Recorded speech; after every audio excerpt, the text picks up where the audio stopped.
Hello, I'm Miranda Khan. Topping your Newsmax Now update, President Obama tries to persuade the world that negotiators have made a good deal with Iran. He calls it the best bet by far to ensure that Iran doesn't get a nuclear weapon.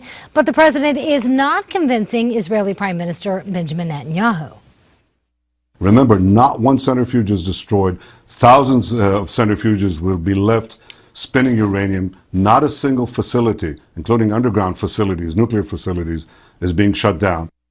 Netanyahu warns that the controversial agreement paves the way for Iran to build a nuclear bomb, threatening Israel. In a recent interview with the New York Times, President Obama addressed Israel's security concerns, offering these words.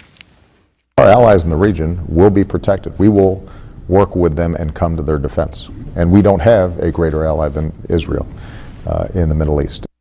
The president says the U.S. would stand by Israel if attacked. The final draft of the nuclear deal is due by the end of June.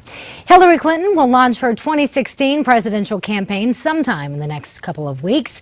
An insider with the group says the former Secretary of State plans to focus on much smaller, voter-oriented events in the states with early primaries. Clinton is expected to face little competition from within her own party. In Boston, the murder trial against former football player Aaron Hernandez continues. His defense team could rest its case today. Hernandez is accused of gunning down an acquaintance nearly 2 years ago. Indianapolis police are searching for 3 suspects right now after a shooting last night. 2 women and 3 children are in the hospital listed in serious condition.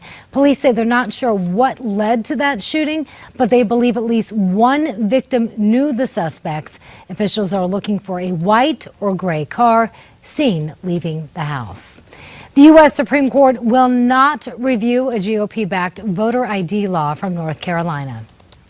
The law requires voters to show photo identification before casting his or her ballot. It also bans same-day registration and provisional voting for those casting ballots outside of their districts.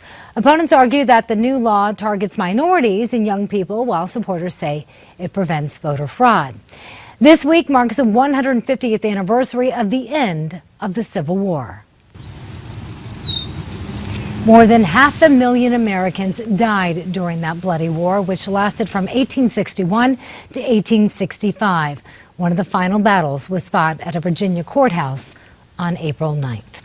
And that was your very latest Newsmax Now update. We'll have more coming your way in 30 minutes. And as always, stay connected to us by going to Newsmax.com.